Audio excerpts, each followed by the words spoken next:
I'm hoping I opened up the chat area now so people can chat if they want to.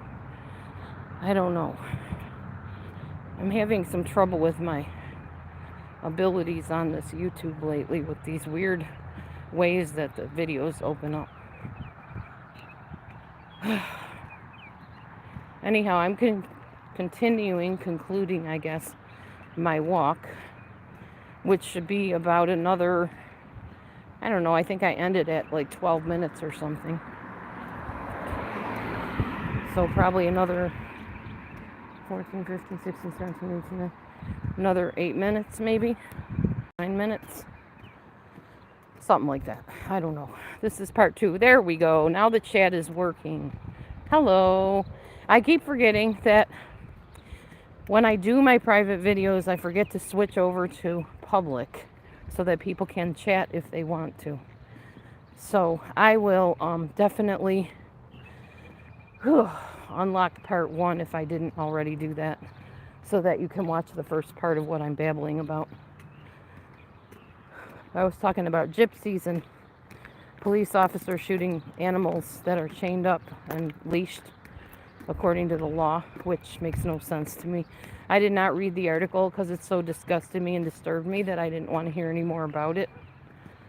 But the fact that people can disregard the lives of domestic animals even is very disturbing to me. Anyway.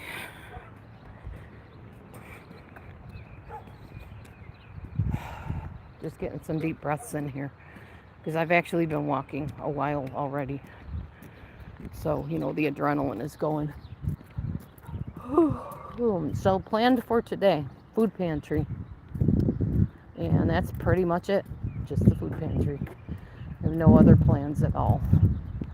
Not going anywhere, not traveling anywhere, not spending any money.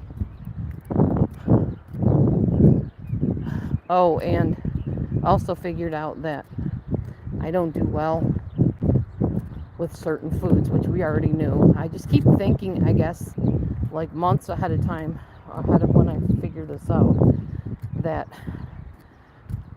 oh, that cake looks good, or the brownies look so good, or the cookies, and I forget what it does to me. It makes me feel physically ill. After like a few days in a row of eating sweets, I feel congested and achy and icky, and somehow I have very bad retention of that fat. So, not exactly sure how I'm going to accomplish getting myself away from all those goodies, but there's got to be a way somehow. I mean, you can say don't put them in the house. We don't get them and put them in the house. Well, we did, but on a regular basis, no, not really. And not anymore. But when I go to work, yeah. The lunchroom always has plenty of goodies because they like to treat their employees right. Well, maybe start by having fresh fruit available, or even fruit-based desserts that have monk fruit or stevia in them instead of sugar and high fructose corn syrup and dyes and additives and preservatives and chemicals. Just saying. But it's also not them holding, a weapon to my head and saying you have to eat this. It was my choice. I owned that. I'm being accountable for eating very wrong this week. And boy, am I paying for it. So, I think I'll have to go back and rewatch this video a few times to cement it in my brain. You don't need to be eating this junk. It doesn't do your body good. It doesn't do your brain good. Definitely does not do your respiratory system any good. Because if you have like respiratory illnesses like asthma, COPD, anything like that, I'm pretty convinced you do not want to be eating stuff that congests you. So, yeah. It does feel good to get out here in this fresh air, though, I have to say. No, I don't want to even eat it once a week. Slim Jim. I really don't. I don't, I mean, I could eat other kinds of sweets that are healthier for me. Like I said, that are sweetened with stevia or monk fruit. Not erythritol, though. That causes heart issues, they're finding out. But I'm better off avoiding it altogether. Even if it is sweetened with those things.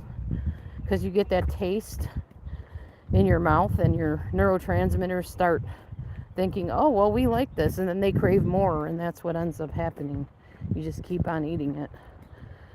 Eat now, pay later, you know. I know because I'm starting to get the chin back again. So I'm like, okay, time to cut off this icky form of sugar that we've been eating. I need to just condition my mind and my body that fruit is the sweet that I need, not these other things.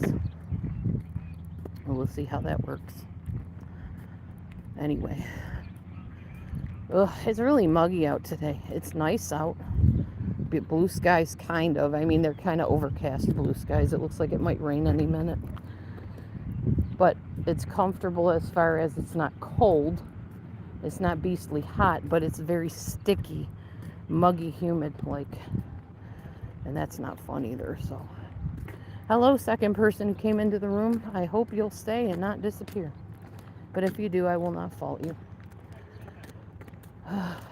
Anyway, I did use my inhaler before this walk, so hopefully I'll last a lot longer than I would if I hadn't.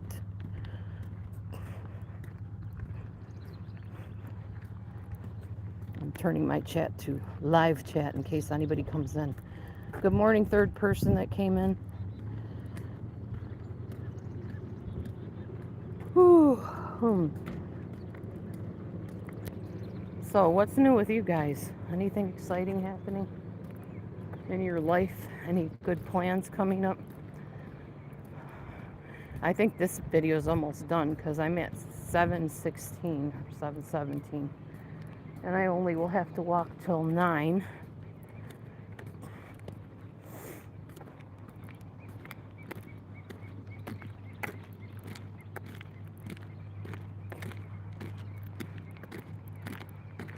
Nope, nobody else chatting. Okay. Thought maybe I missed a comment.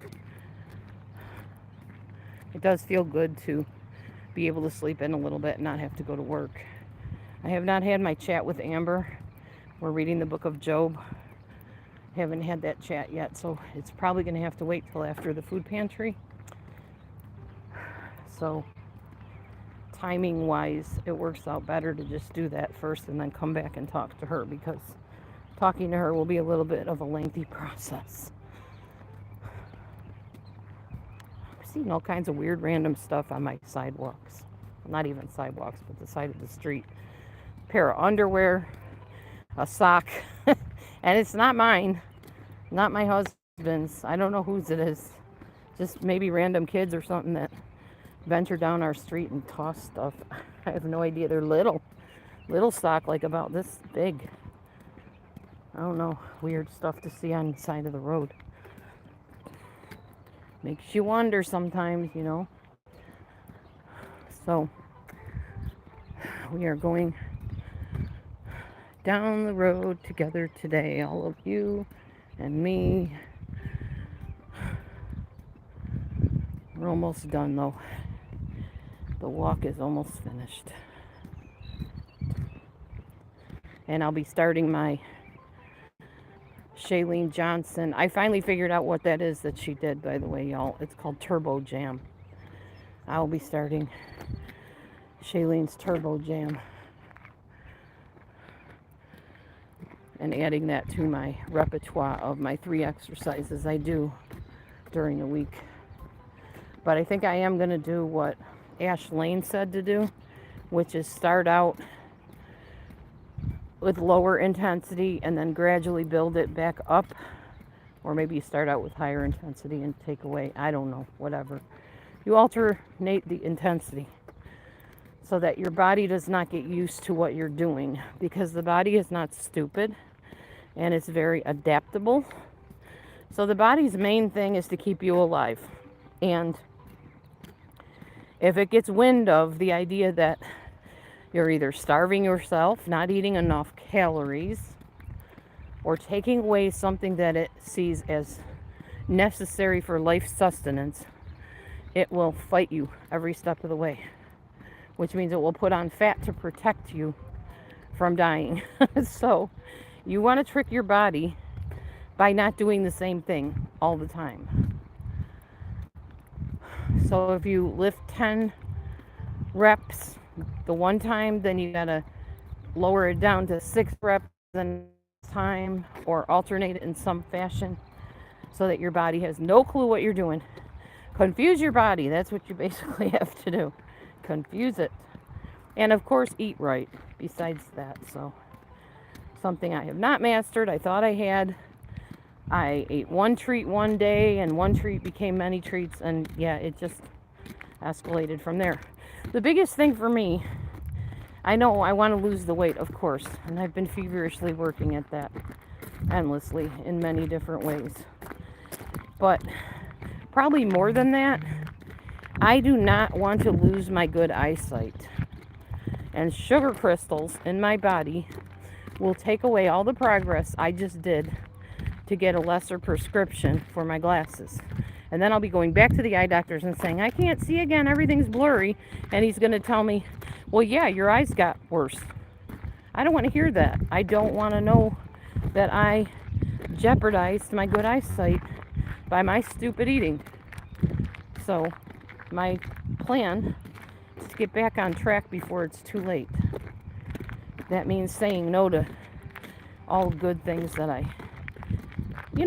okay, so there's a verse in the Bible about the lust of the eyes, the lust of the flesh, and the pride of life.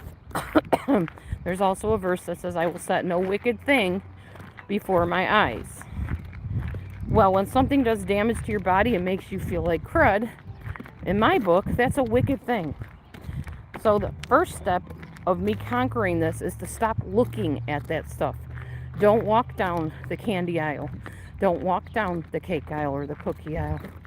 Don't look at the good baked goods that are around. Definitely walk by the packages of it on the workroom lunch table. So I need to start doing that willingly to conquer this mess.